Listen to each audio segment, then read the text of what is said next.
pour faire ta volonté. Alléluia. Alléluia. Alléluia, ça veut dire gloire à Dieu. Amen. Alléluia veut dire gloire à Dieu. Gloire au Seigneur des Seigneurs. Jean dit, l'Esprit de Dieu m'a emporté dans le ciel et j'ai vu ce qui s'y passe. Il dit, il y avait un homme sur le trône. Il n'a pas dit sur un trône.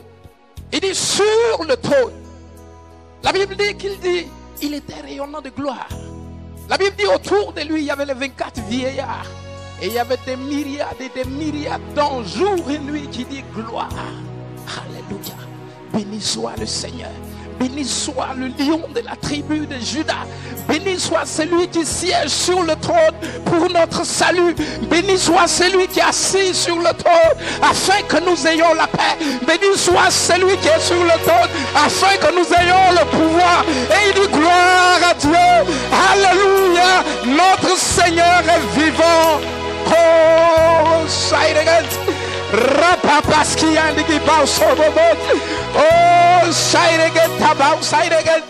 est-ce que quelqu'un peut acclamer le roi de gloire ce matin? Celui qui est assis sur le trône. Il siège sur le trône. La Bible dit il n'a pas cédé sa place. Et tant qu'il est sur le trône, nous avons la victoire. Oh, béni sois-tu. Béni soit l'agneau. Béni. Oh, est-ce que tu peux chanter ce cantique? La Bible dit les anges chantent ce cantique jour et nuit. Alléluia, gloire à Dieu. Gloire à notre Seigneur. Gloire à notre Sauveur. Gloire, gloire, gloire, gloire, gloire. Oh, quelqu'un peut élever le nom de mon Dieu ce matin. Quelqu'un peut dire gloire. Alléluia. Tu es le Seigneur. Tu es le Seigneur. Tu n'es pas un Seigneur. Tu es le Seigneur. Le Dieu tout-puissant. L'alpha et l'oméga. Le premier et le dernier. Oh, il n'y a pas d'autre Dieu que toi. Tous les autres dieux sont morts. Mahomet est mort. Krishna est mort. Oui, Bouddha est mort. Je ne les ai pas vus. Mais toi, la Bible dit, il n'a pas, la mort n'a pas pu te retenir. Tu es sorti vivant du tombeau pour régner pour moi. Alléluia. Alléluia. Alléluia. Oh, say it again. Alléluia. Alléluia. Je suis en joie. Yes. Oh Seigneur, la gloire est à toi. L'honneur est à toi. La magnificence est à toi. Oh, reçois l'honneur ce matin. Reçois l'adoration de nos lèvres, Seigneur. Nous voulons ce matin, célébrer ta gloire, célébrer ton autorité sur le pouvoir de la mort, sur le pouvoir de la maladie, sur l'échec, sur le célibat. Nous voulons te glorifier ce matin, parce qu'il n'y a pas d'autre Dieu que toi. Tu es le Dieu tout-puissant. Oh, je suis en joie. Yes. Oh,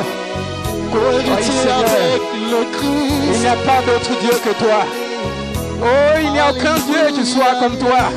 Il n'y a aucun Dieu qui soit comme toi. Oui, Seigneur, je n'ai pas vu d'autre Dieu que toi. Oui, j'ai regardé, Seigneur. Il n'y a aucun Dieu comparable à toi. Oh, oui, je n'ai pas vu de Dieu. Je n'ai pas vu de Dieu. Je n'ai vu aucun Dieu comme toi. Je n'ai pas vu. Oh, il n'y en a aucun, Seigneur. Oui, il n'y en a aucun, Seigneur. Oui, il n'y en a aucun, Seigneur. Je veux joindre ma voix ce matin à Abraham pour dire il n'y a pas d'autre Dieu que toi. Il n'y a aucun Dieu comparable à toi. Je veux joindre ma voix à celle de David pour dire Seigneur, il n'y a pas d'autre Dieu que toi. Toi es capable de nous prendre de la boue et nous mettre à la place des chefs. Il n'y a pas d'autre Dieu comme toi. Il n'y a pas d'autre Dieu comme toi. Tous les autres dieux sont des menteurs. Mais toi, tu es la vérité et la vie. Non, je n'ai pas vu de toi. Oh Seigneur, Il n'y en a pas, il n'y en a pas. Il n'y en a pas, Seigneur. S'il n'y en a pas, Seigneur. Ce Dieu que tu adores ce matin, je te le dis, mon frère.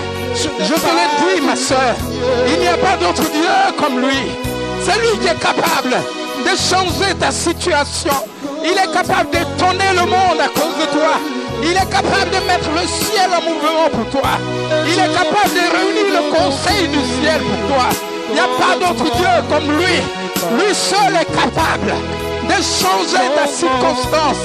Lui seul est capable de te donner le rire, de te donner un sourire, de dire il n'y a pas d'autre Dieu comme lui. Oh, oh my. Yes, alors. Que ce que l'on dit. Merci, Seigneur. Oh, tu es excellent, Seigneur. Merveilleux. Tu es excellent, Seigneur. Tu es plus grand que ce que l'on dit. Tu es excellent, Seigneur. Tu es excellent. Tu es excellent, Seigneur. Merveilleux. Tu es plus grand que ce que l'on dit. Tu es excellent, Seigneur. Les gens disent que tu es fort, mais tu es plus que fort, Seigneur. Les gens disent que tu es puissant, mais tu es plus que puissant. Oh, les gens disent que tu es fidèle, mais tu es plus que la fidélité. Les gens disent que tu aimes, mais tu es l'amour. Ah, Seigneur, que tu es bon pour moi. Que tu es bon pour mon peuple.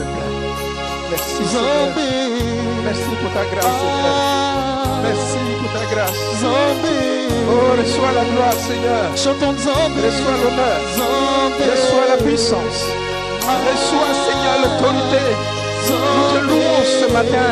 Notre Zambé, notre Dieu, notre Sauveur. Celui par qui nous avons la victoire.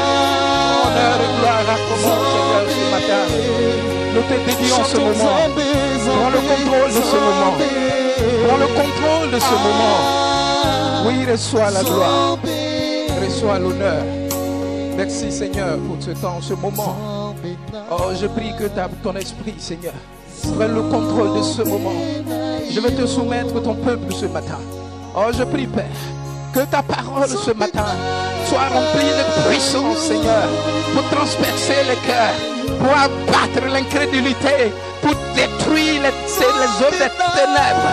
Seigneur, je prie ce matin que tu qualifies ton homme serviteur, afin que ta parole soit puissante et tranchante, afin de détruire, Seigneur, oui, les murailles d'incrédulité, les murailles du diable. Seigneur, merci pour ta grâce. Béni sois-tu. L'amour du Seigneur. Viens prendre la place. L'amour du Seigneur. Viens prendre la place de maître ce matin. Viens prendre le contrôle. Viens prendre le contrôle. Viens prendre le contrôle. L'amour du Seigneur. Merci, Papa. L'amour. L'amour du Seigneur. Est-ce que tu peux acclamer le nom de mon Seigneur ce matin? Je dis, est-ce que tu peux acclamer mon Seigneur?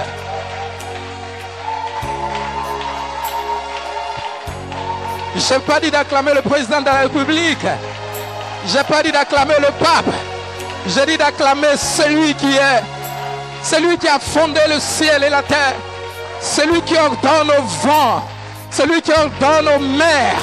Celui qui est capable de changer ta situation, de confondre le monde. Alléluia. Alléluia. Dis à quelqu'un ce matin, Dieu va te faire du bien. Dieu va te faire du bien ce matin.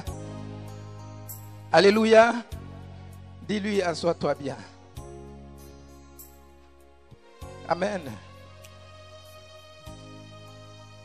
Oui, c'est bien. Donne-moi du son. Alléluia. Vous savez, je suis dans la joie ce matin. Amen. Parce que je vois ce que Dieu va faire pour toi. Je dis, je vois ce que Dieu va faire pour toi. Amen. C'est pourquoi depuis ces semaines, nous sommes sur le thème par le chemin de la foi d'Abraham. Alléluia. C'est par la foi que cette année 2013 sera une année de témoignage pour toi. Si j'insiste là-dessus, C'est parce que si tu ne comprends pas la foi, si tu ne vis pas la foi, la Bible ne parle même pas de vous serez bénis. La Bible dit ceux qui n'ont pas la foi ne sont pas agréables à Dieu. Et depuis des semaines, nous parlons de la foi. Et tant que Dieu me convainc de vous parler de la foi, je le ferai. Alléluia. Ce que nous sommes en train de faire, pour ceux qui connaissent la construction, c'est la fondation. Je suis en train de poser la fondation de ce qui va vous arriver cette année. Si tu ne comprends pas cela, je vous ai dit, vous passerez d'une année à une autre, elle sera la même. Vous passerez de désespérance en désespérance, parce que vous n'aurez pas compris le plan de Dieu pour vous. Et la Bible dit, nous devons manifester la foi d'Abraham. Nous avons commencé à dire, Abraham n'était pas un homme spécial. Parce que lorsque l'on voit ce qu'il était capable de faire, par la foi, même immoler son fils unique pour Dieu, on est tenté de croire que c'est parce qu'il était un homme spécial. Mais la Bible dit, c'était un homme ordinaire, qui par le chemin de la foi, que Dieu lui a donné à Abraham de devenir un homme spécial. Nous avons vu les moments de faiblesse d'Abraham. Nous avons vu les moments de doute d'Abraham. Mais depuis 2 semaines, nous avons compris qu'Abraham est rentré dans une autre dimension. Et le texte que nous allons lire aujourd'hui, qui va nous servir de message, va nous montrer qu'Abraham est rentré dans une dimension spéciale de la foi. Abraham, par sa foi, est devenu Dieu. Alléluia. Nous allons prendre nos Bibles dans le livre de la Genèse, au chapitre 22. Genèse 22, et je vais vous lire ces passages. La Bible dit, après ces choses, Dieu mit Abraham à l'épreuve et lui dit, Abraham, et il répondit, me voici. Dieu dit, prends ton fils, ton unique, celui que tu aimes, Isaac, va-t'en au pays de Moria, et là, offre-le en holocauste sur l'une des montagnes que je te dirai. Abraham se leva de bon matin, sella son âne, et prit avec lui 2 serviteurs et son fils Isaac. Il fendit du bois pour l'holocauste et partit au lieu que Dieu lui avait dit. Le 3e jour, Abraham, levant les yeux, vit le lieu de loin. Et Abraham dit à ses serviteurs, restez ici avec l'âne. Moi et le jeune homme, nous irons jusque là pour adorer et nous reviendrons auprès de vous.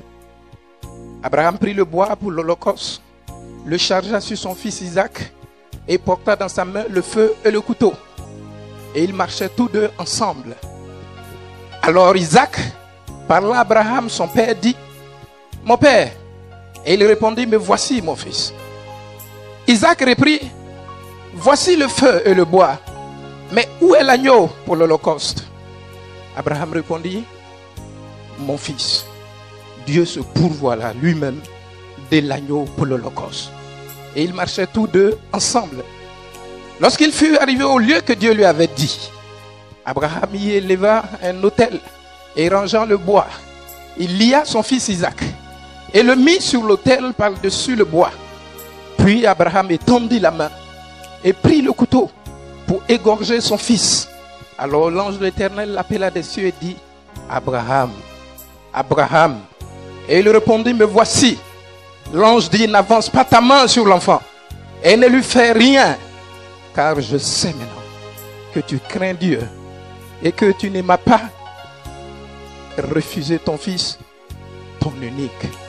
Alléluia, alléluia, alléluia. Voyez ce texte que nous venons de lire est une épreuve terrible qui a été présentée à Abraham.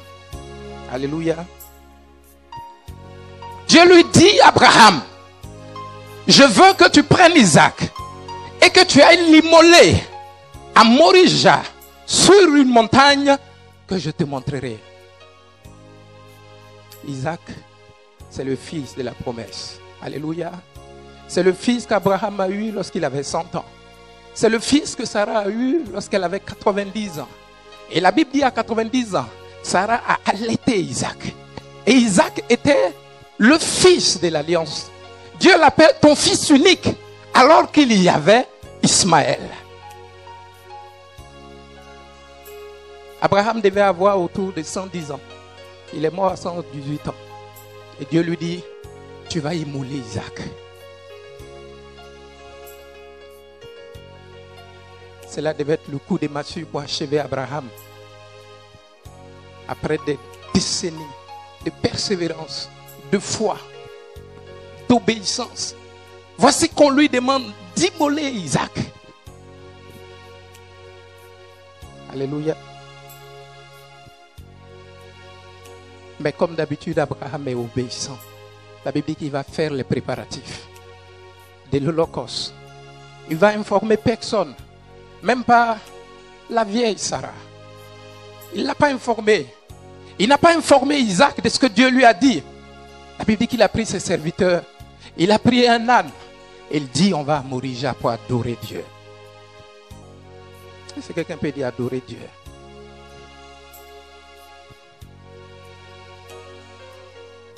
Voyez, la fin de cet épisode, vous la connaissez.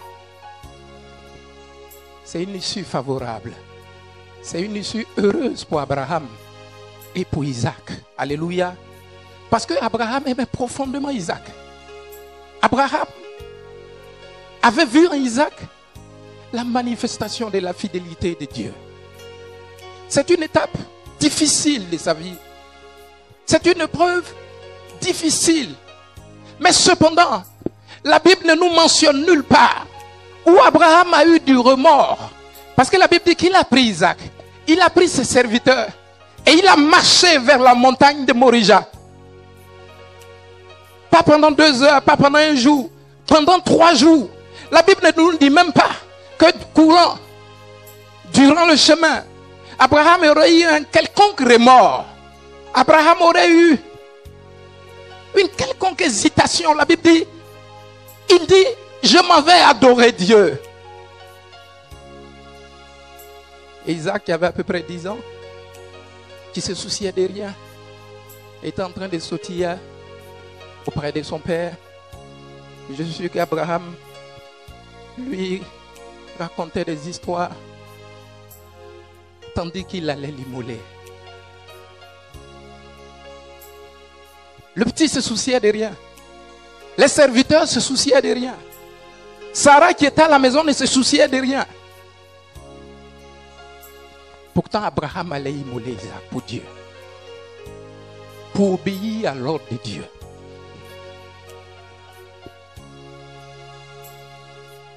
Alors tu me diras, mais pourquoi Abraham n'a pas eu de remords? Ne serait-ce que ça. Pourquoi Abraham ne s'est pas posé la question, mais Dieu, qu'est-ce que tu fais comme ça? Qu'est-ce que tu veux que les gens disent de moi? Qu'est-ce que tu veux que les gens disent de toi? Isaac, le fils de la promesse. Isaac, le fruit de ta fidélité. Abraham ne se pose pas de questions.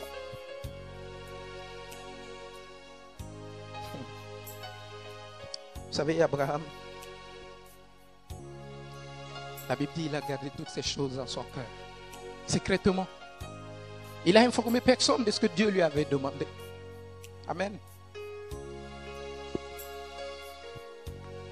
La tranquillité d'Abraham, l'assurance qu'Abraham a manifestée nous montre dans cette parole qu'Abraham est passé à une autre dimension de la foi.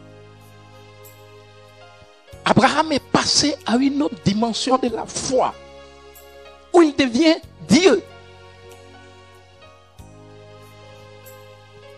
Peut-être que je te choque. Hein. Vous savez, Abraham est passé à une étape où sa foi l'amenait à savoir, à croire que sa confession, que sa proclamation, que ce qu'il dit s'accomplit dans le ciel. Vous voyez, la foi d'Abraham n'était pas qu'une foi pour croire Dieu. Abraham était arrivé à un stade où il savait que, comme la Bible dit, la parole de Dieu appelle à l'existence qui n'existe pas comme si elle l'était. Abraham savait désormais que sa confession, sa parole crée du mouvement dans le royaume de Dieu.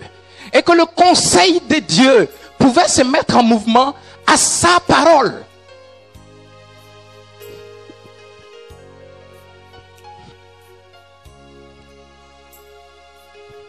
Abraham a compris que dans la vie, vous ne recevez rien si vous n'avez pas proclamé.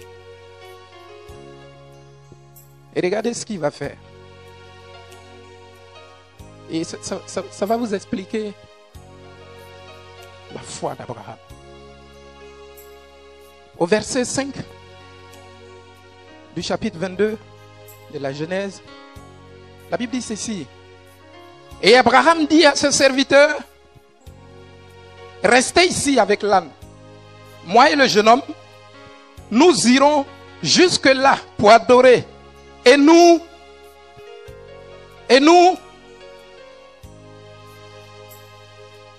il parle de qui? Abraham dit à ses serviteurs, je m'en vais adorer Dieu avec Isaac, mais nous reviendrons avec Isaac. Alléluia. Or, il avait reçu dans son cœur qu'il devait immoler Isaac. Abraham est devenu fou. Abraham s'en va immoler Isaac. Et pourtant, il dit à ses serviteurs, je m'en vais sur la montagne de Morija avec Isaac. Attendez-moi ici, je reviendrai avec Isaac.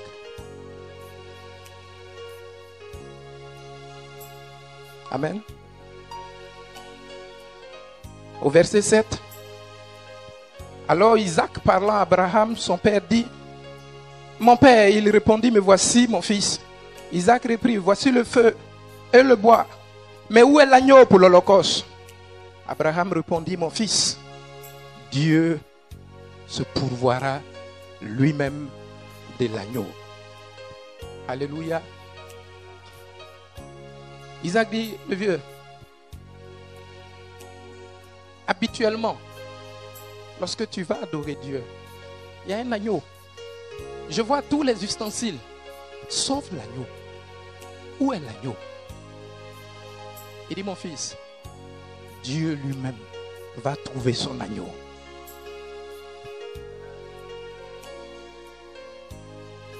Il dit, Dieu lui-même va se trouver son agneau. Isaac dit, mais où il est? Alléluia.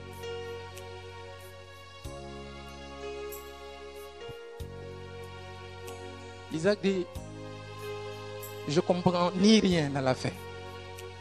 Il dit, mon fils, Dieu va se pourvoir d'un agneau. Et pourtant, Abraham était sincère dans sa volonté d'obéir à Dieu. C'est-à-dire d'immoler Isaac conformément à ce que Dieu lui avait demandé. L'auteur des Hébreux au chapitre 11 dit, Abraham a fait ainsi parce qu'il savait que Dieu était tout puissant. Vous pourrez le lire dans Hébreux 11 au verset 19. Il dit, Abraham savait certainement, c'est l'auteur des Hébreux qui le dit, ce n'est pas Abraham, certainement que Dieu était tout puissant pour ressusciter Isaac, même s'il l'immolait. Parce que l'auteur des Hébreux ne peut pas s'expliquer ce qu'Abraham voulait faire. Donc sa conclusion, c'est que Abraham savait que même s'il immolait Isaac, Dieu était capable de le ressusciter.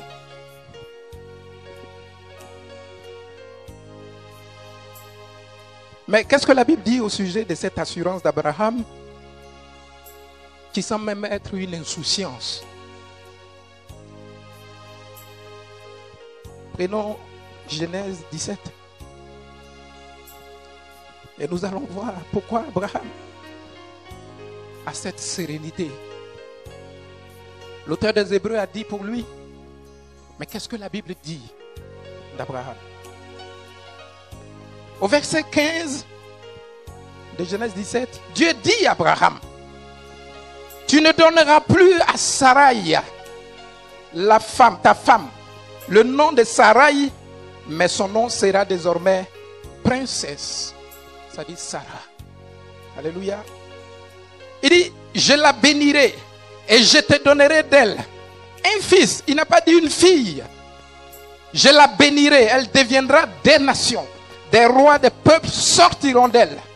Abraham tomba sur terre, sur face, il rit et dit en son cœur, naîtrait-il un fils à un homme de 100 ans? Et Sarah, âgée de 90 ans, enfantera-t-elle? Et Abraham dit à Dieu, oh, qu'Ismaël vive devant ta face. Dieu dit, certainement, Sarah, ta femme, t'enfantera un fils et tu lui donneras le nom d'Isaac.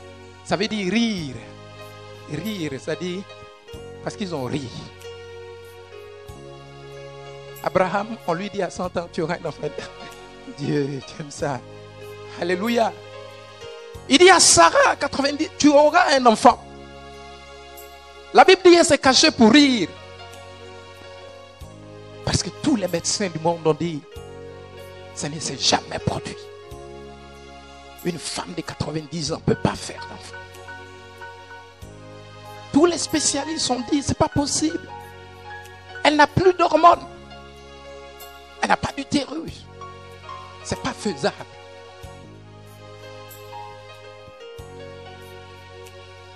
Et Dieu ajoute, j'établirai mon alliance avec lui, Isaac, comme une alliance perpétuelle pour sa postérité après lui.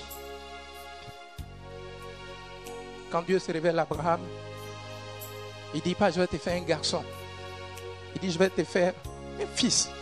Et tu l'appelleras Isaac. Ça veut dire le jour où vous avez ri de cette promesse. Il dit, après toi, Abraham, je transmettrai cette alliance que j'ai avec toi en Isaac. Et la postérité d'Isaac, les enfants d'Isaac, bénéficieront de cette alliance.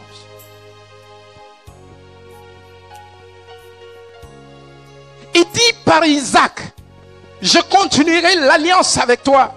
Et la postérité, les enfants qui descendront d'Isaac seront bénis. Et le fils d'Isaac est Jacob, qui est devenu Israël. Alléluia.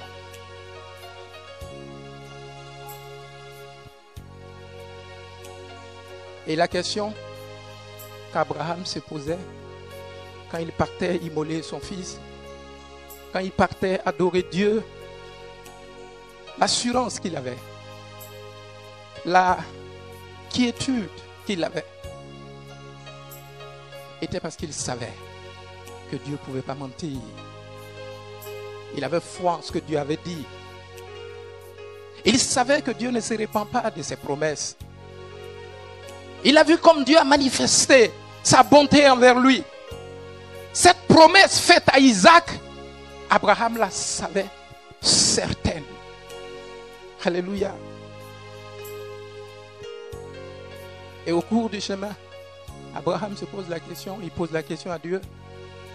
Comment ferais-tu une alliance avec quelqu'un qui est mort?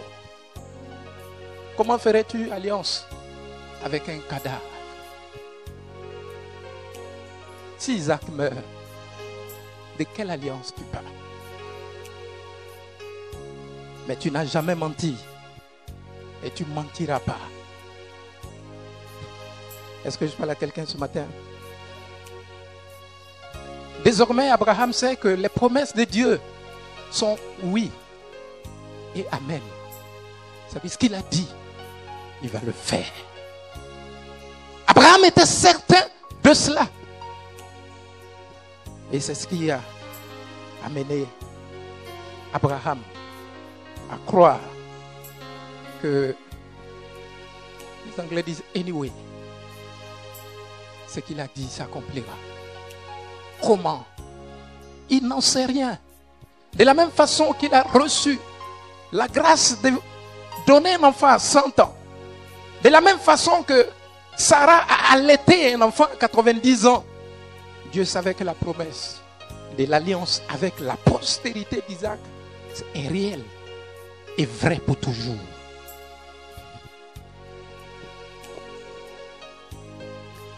Vous voyez, Abraham nous montre ici que la foi ne consiste pas seulement à croire. Parce que nous tous, nous croyons que Dieu est capable, Dieu est grand, Dieu est puissant. Abraham nous montre ici que la parole de foi, la parole d'un enfant de Dieu, assis sur la foi, assis sur la promesse de Dieu, et qu'il déclare, la Bible dit, cela fait bouger le ciel. Le conseil de Dieu s'est réuni pour cette chose. Abraham m'a dit, je vais, mais je reviens avec Isaac. Et il dit à Isaac, Dieu lui-même va se créer un agneau. Et le ciel s'est mis en réunion d'urgence pour créer un agneau qu'ils ont attaché là.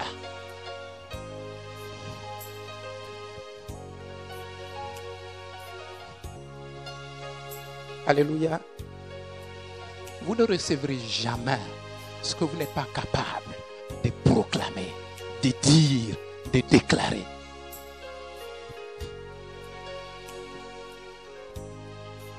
Est-ce que je parle à quelqu'un ce matin?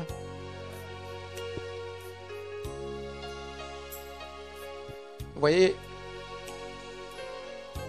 ce chapitre de la Bible, les écrivains de la Bible disent, Dieu mit Abraham à l'épreuve. Mais Abraham a répondu en mettant Dieu à l'épreuve.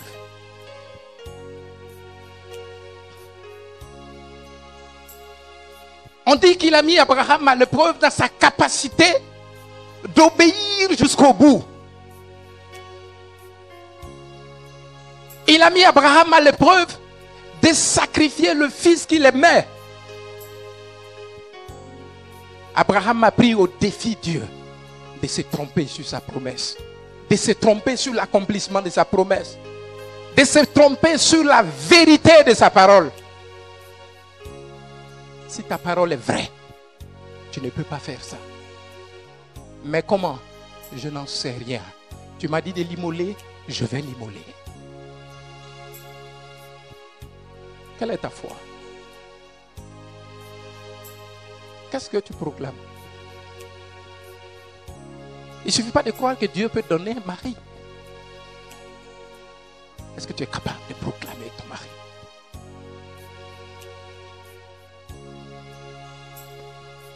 Il ne suffit pas de croire que tu auras un travail. Mais est-ce que tu te vois comme travailleur? Vous savez, Dieu ne vous fera pas rentrer dans une bénédiction s'il ne change pas votre statut, si vous ne changez pas votre perception de vous-même, si vous ne revêtez pas l'habit, spirituellement, mentalement, vous n'y accéderez pas.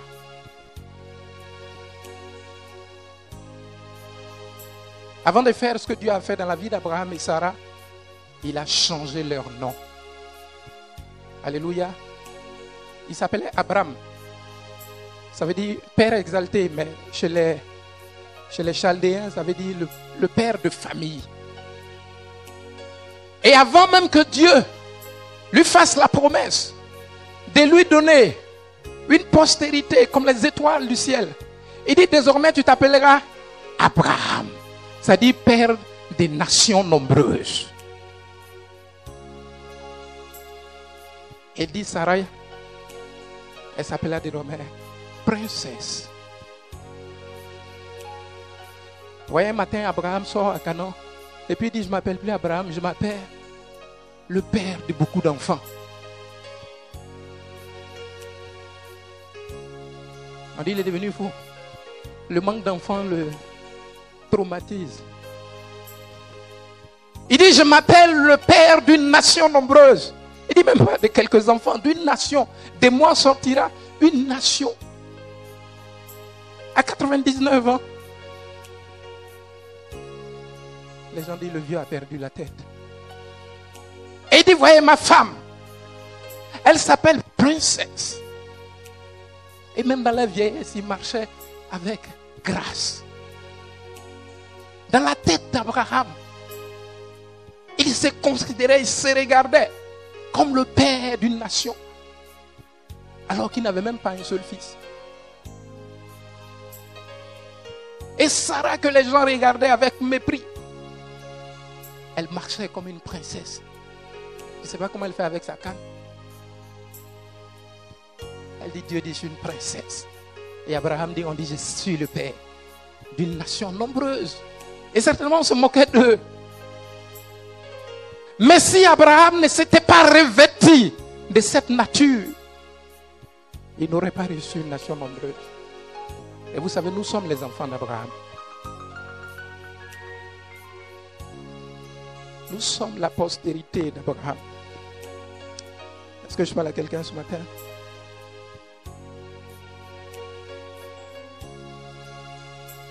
Abraham nous montre ici que la déclaration d'un enfant de Dieu, pas sur la base de ses caprices, pas sur la base de ses désirata. Je veux, moi, je. Abraham nous montre ici que sur la base de la parole de Dieu et de la promesse contenue dans la parole de Dieu pour toi, lorsque tu la libères, le ciel rentre en mouvement pour l'accomplir.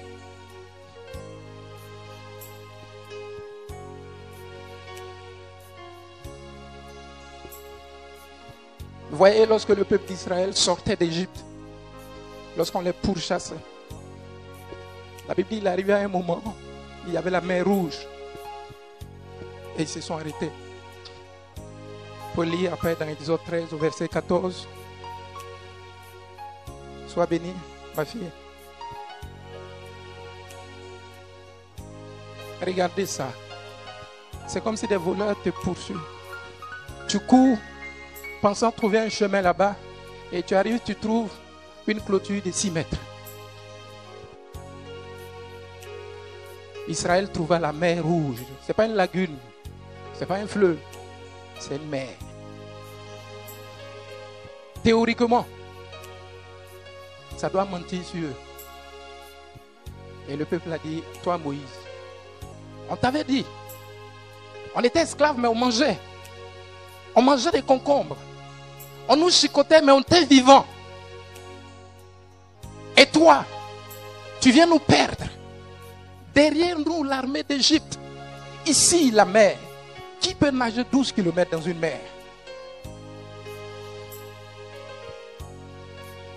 Mais la Bible dit, Moïse, sans avoir reçu l'ordre de Dieu, il a fait ce que j'aime dans le combat spirituel.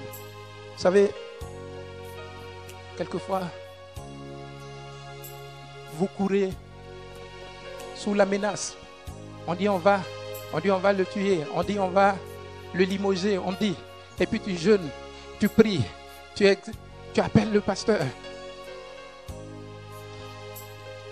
Mais Moïse ici, lorsqu'il s'est arrêté devant la mer Rouge, qui est un obstacle naturel, vous savez ce qu'il a fait? Il a changé de camp. Il a mis le danger dans le camp des Égyptiens. Il dit, c'est plus nous qui sommes en danger face à la mer Rouge, mais c'est eux qui sont en danger parce qu'ils nous poursuivent. Au lieu de passer ton temps à courir, on dit qu'on va me changer le danger. Tu dis, c'est toi qui es en danger, sorcier.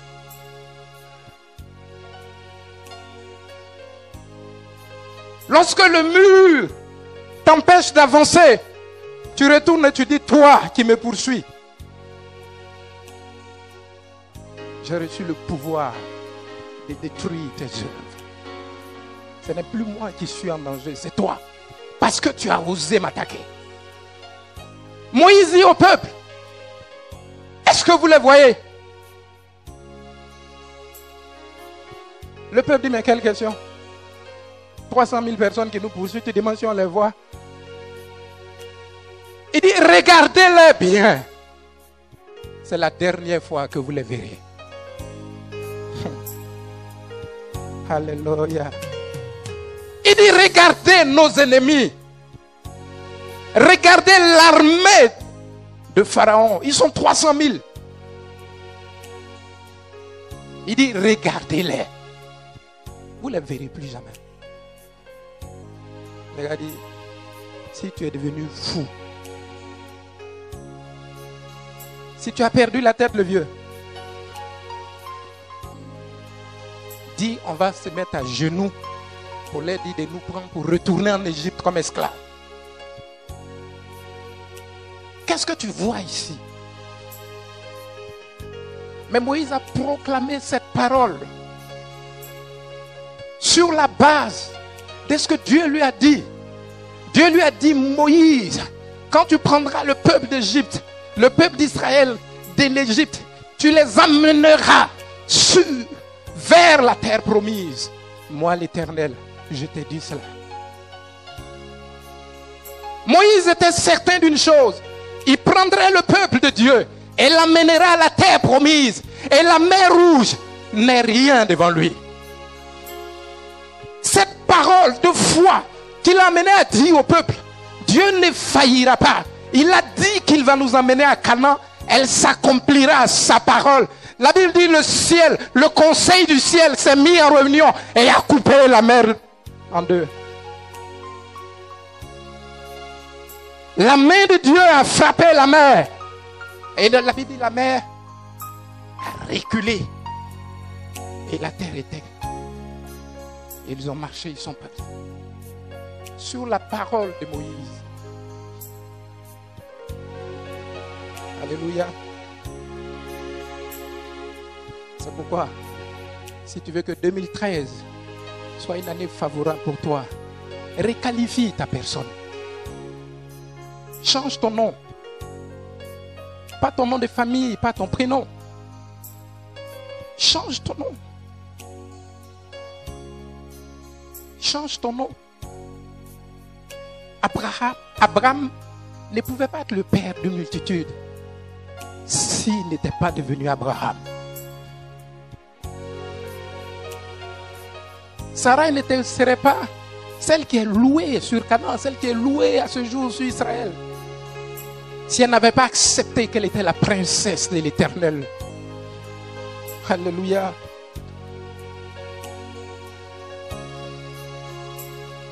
Si tu ne changes pas ton regard sur toi-même, si tu ne te réveilles pas de la nature de Dieu, si tu ne te réveilles pas de la qualité de ce que Dieu t'a promis, tu ne rentreras pas dedans. Tu vas beau prier, tu vas beau jeûner, tu ne rentreras pas dedans. Requalifie-toi. Es-tu chômeur? C'est comme ça que tu te vois chômeur. Te vois-tu célibataire endurci? Tu te vois comment? Moi-même,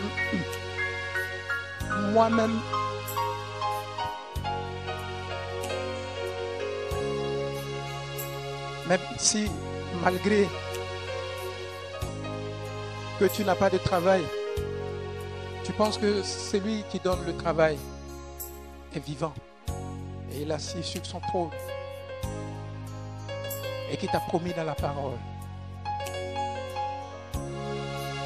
que le juste ne mendiera pas son pain et que le fils du juste ne mendiera pas son pain. Eh bien, c'est le travail qui va venir à toi. Ce ne sont pas tes jeûnes et prières qui t'enverront le travail. C'est ce que tu penses que Dieu va exaucer. Vous savez, quand vous proclamez les promesses de Dieu, elles deviennent des images dans votre esprit. Lorsque vous proclamez votre mariage, elles créent le mariage dans votre esprit. Et vos pensées créent des paroles pour confirmer cela. Ce que vous confessez devient votre pensée. Et votre pensée devient des paroles qui font bouger le ciel.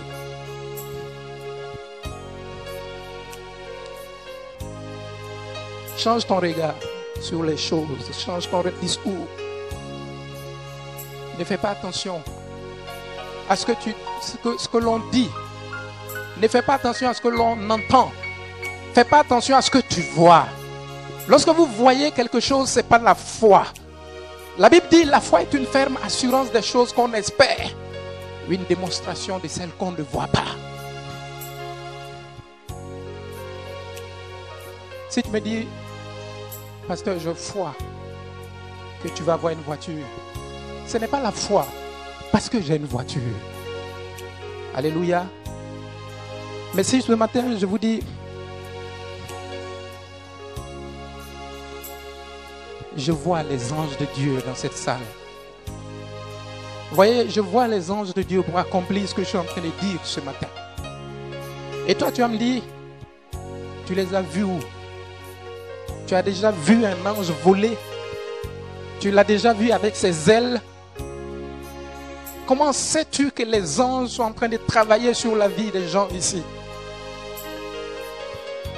Mais je n'ai pas besoin de les voir. Je n'ai pas besoin de faire une expérience personnelle avec les anges. Mais je proclame avec foi ce que Dieu dit dans sa parole. Dans le psaume 34, il dit, l'ange de l'Éternel campe autour de ses serviteurs et les secourt de tout. Donc quand je suis dans un combat, par la foi, je vois les anges qui se positionnent. Et il dit, maître, qu'est-ce qu'on fait? Et puis je dis, attendez. Je serai en train de parler comme ça, quelqu'un dit, il est fou. Ça, c'est la foi. Je suis en train de démontrer ce que je ne vois pas, mais je crois, parce que c'est ce que Dieu a dit. Et je suis capable de le dire, parce que je le crois. Et je suis capable de proclamer mon mariage, parce que je le vois. Je suis capable de proclamer mon enfantement, parce que je le vois dans le ciel. Et ce que j'ai proclamé est une chose qui va arriver, qui est en route. Et Habakkuk dit, si elle tarde, attends-la. Parce que la foi consiste à attendre ce que Dieu a dit. La foi n'est pas notre capacité à faire, mais c'est de quoi la capacité de Dieu de faire. J'ai foi en Dieu parce que je sais que Dieu est capable de faire cela. Comment? Ça ne rentre plus dans mon domaine, ça rentre dans le domaine du ciel. Je vais m'arrêter là aujourd'hui, mais je veux te dire, la chrétienté, ce n'est pas une affaire de venir à l'église. Le royaume de Dieu n'est pas une question d'assiduité à l'église. Le royaume de Dieu, c'est de comprendre les principes du royaume. Nous sommes créés par la foi et pour la foi. Nous vivons par la foi. C'est par la foi que nous savons que nous sommes la postérité d'Abraham. Celle dont Dieu a dit, ils posséderont la porte de leurs ennemis. Et toi, tu penses que c'est quelque chose de lointain. Tu penses que c'est quelque chose. Nous sommes la postérité étoilère dont parle la Bible. Mais la postérité nation, Israël, ils n'ont fait aucune expérience avec Abraham. Ils n'ont fait aucune expérience avec Isaac. Mais ils continuent de croire que ce que Dieu a dit est vrai pour eux aujourd'hui. C'est nous la postérité étoilère. Nous avons des doutes. Nous avons des doutes. Est-ce que c'est Abraham seul qui a dit ça? C'est à Israël ou c'est à nous? Tu continues de te poser des questions comme ça.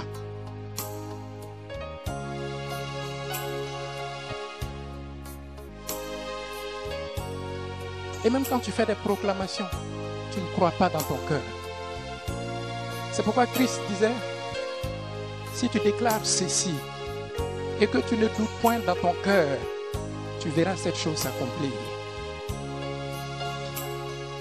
Parce que tu viens voir aussi, non, des trucs, etc. Dès que tu arrives à la maison, tu te mets à pleurer. Ce n'est pas le domaine de la foi, ça. C'est le domaine de l'espoir. J'espère. Dimanche passé, il y a des gens qui espéraient que la Côte d'Ivoire gagnât.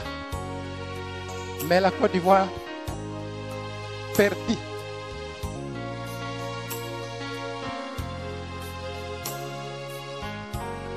Nous vivons dans l'espérance, pas dans l'espoir.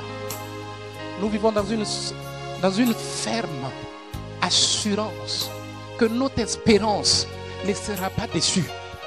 Parce que celui qui a fait la promesse est fidèle. Si tu ne changes pas ta mentalité, ça va être compliqué pour toi. Regardez dans la Bible.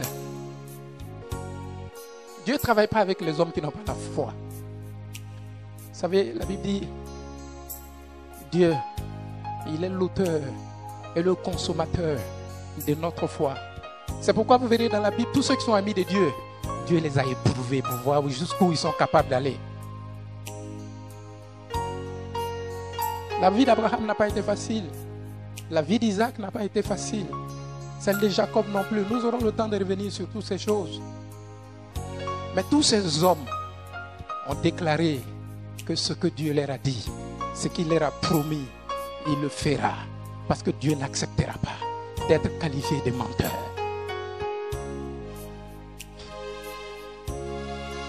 Je veux simplement que en cette année 2013, tu changes ta mentalité. Tu changes ton regard sur toi-même. Il faut que tu te requalifies. Quand on viendra sur Jacob, vous verrez. Tant que Jacob n'était pas devenu Israël, Dieu ne l'aurait pas béni. Il fallait qu'il se transforme. Cette année 2013, je veux que tu te transformes. Je veux que tu sois une femme et un homme de foi. La foi ne dépend pas de la météo. La foi ne dépend pas de ce que l'on dit. La foi ne dépend pas de ce qu'il paraît. La foi dépend de ce que Dieu est capable d'accomplir pour ma vie, cette bénédiction. La foi n'est pas ta capacité à faire arriver. C'est ta capacité à croire que Dieu est capable de le faire. C'est pourquoi c'est Dieu qui fait. C'est pas toi qui fais. Tout ce que Dieu te demande, c'est est-ce que tu sais, est-ce que tu crois que lui, il est capable de faire cela, même si ça te semble difficile, impossible. Que Dieu transforme ton cœur en cette année. Que tu sois un homme et une femme de foi. Que tu manifestes la foi d'Abraham. Tu entendras les choses. Tu verras des choses. Mais ton seul repère, c'est l'Éternel, le Dieu des armées. Le Seigneur des seigneurs.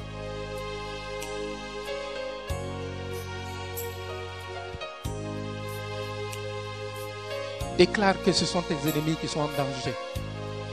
Au lieu de courir pour m'appeler à minuit, parce qu'on m'attaque. Mais arrête-toi.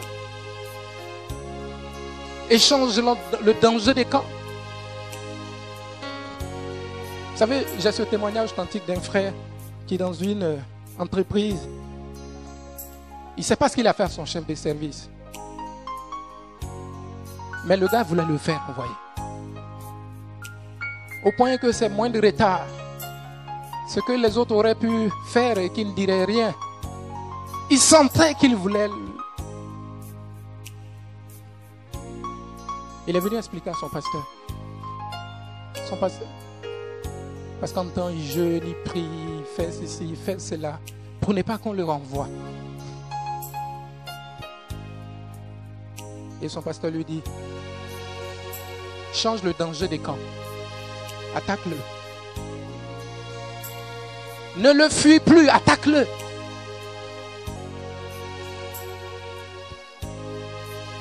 Il a arrêté ses jeûnes et il a appelé l'esprit de son directeur. Il dit, tu es en danger de m'avoir attaqué. Je ne te fuis plus, mais je vais te montrer que je suis le fils de Dieu. Une semaine après, on l'a licencié, le directeur. Authentique. On l'a licencié. Il ne jeûne plus. Il n'est plus là. Alléluia. C'est pour que nous comprenions. Les fils du royaume ne sont pas des fuyards. Oui, devant une chose, c'est vrai. On peut fuir. Sous l'effet de la surprise. Mais à un moment donné, il faut qu'on s'arrête. Et puis qu'on mène le combat. Il faut qu'on dise à l'armée d'Égypte. Il faut qu'on se dise, ce peuple, on ne les verra plus. Toi qui m'attaques, toi qui me pourchasses, le danger a changé les camps. Tu sauras qu'on n'attaque pas un enfant de Dieu. Parce que si tu me vains, tu fais Dieu menteur. Il a dit, je posséderai la porte de mes ennemis. Et tu t'es déclaré mon ennemi. Tu as perdu le combat. Alléluia. Est-ce que tu peux baisser la tête? Et tu vas prier. Tu vas dire, Seigneur, oh, je veux, Seigneur, être un homme de foi. Éternel, durant des années, durant longtemps. Oh, papa, j'ai vacillé, j'ai douté, j'ai eu peur, j'ai craint. Mais maintenant, je veux que tu fasses de moi un homme de foi. À la stature d'Abraham. Tu fais de moi un homme de foi à la stature de Sarah. Ces hommes et ces femmes étaient normaux. Ils n'étaient pas des hommes spéciaux. Mais Père, parce qu'ils ont accepté le chemin de la foi, tu as fait d'eux des hommes dont la parole appelait à l'existence et qui n'existaient pas comme toi-même. Tu les as rendus Dieu pour leur parole. Seigneur, fais de moi, oui, un homme de foi. Fais de moi une femme de foi. Fais de moi, Seigneur, quelqu'un que tu as agréé. Quelqu'un que tu as agréé pour ta foi. Tu as dit, or sans la foi, nul ne peut être agréable à Dieu. Moi, je veux t'être agréable, Seigneur. Oh, viens au secours de ma foi, Seigneur. Viens au secours de mes faiblesses, Seigneur. Viens au secours de mes insuffisances, Seigneur. Viens au secours, oh Seigneur, de mes doutes. Oh, je vais t'établir sur ta parole. Je vais t'établir sur ta promesse. Je vais t'établir, oh Seigneur, sur ce que tu as déclaré pour moi. Oh, merci Seigneur. Merci pour ta grâce. Merci pour ma vie, car en cette année 2013, je rendrai témoignage de ta fidélité. Je rendrai témoignage, Seigneur, de ta fidélité, Seigneur. Je rendrai témoignage de ton amour. Oh, merci Seigneur. Merci infiniment.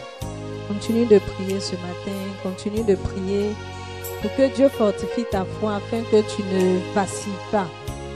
Dis Seigneur que ma foi ne vacille plus. Que devant l'obstacle, devant le danger, je puisse tenir ferme et envoyer le danger sur le camp de mes ennemis. Continue à prier pour que Dieu te fortifie afin que tu sois un homme de foi, une femme de foi, afin que tu puisses marcher dans la victoire, afin que tu puisses marcher dans le succès. Parce que la Bible dit ne touchez pas mais que tous ceux qui s'attaqueront à toi, que la colère de Dieu s'enflamme contre eux. Au nom de Jésus, prie ce matin. Pour dire Seigneur, tu as dit dans ta parole, et sur cette base-là, je veux déclarer aujourd'hui que je suis une personne victorieuse, une personne de foi. Élève la voix et prie ce matin. Prie parce que nous sommes en train de mettre les fondements de cette année 2013. Prie parce que nous sommes en train de mettre des fondements. Et la Bible dit que sans la foi, nul ne peut être agréable à Dieu. Et si tu veux être agréable à Dieu, si tu veux plaire à Dieu, si tu veux que ta prière agrée le trône de Dieu, il faut que tu aies la foi. C'est pour cela, prie ce matin. Que Dieu te donne la foi d'Abraham. Abraham était un homme ordinaire, mais à cause de sa foi, il est devenu un homme extraordinaire. Et toi et moi, nous pouvons également être des hommes et des femmes extraordinaires si nous passons dans une autre dimension de foi avec Dieu. Merci Seigneur pour ta parole. Merci pour ton serviteur. Seigneur, donne-nous d'être des hommes et des femmes de foi. Donne-nous d'être des hommes et des femmes qui ne regardent pas aux obstacles, qui ne regardons pas la mer rouge, mais qui regardons à tes promesses, qui regardons à ce que tes promesses sont oui et amen. Seigneur, donne-nous de croire contre toute espérance et donne-nous la foi, Seigneur, qui va accréer ton cœur. Merci pour ta grâce ce matin. Nous te rendons toute la gloire au nom puissant de Jésus. Merci Seigneur. Alléluia. Est-ce que tu peux acclamer le Seigneur ce matin? Alléluia.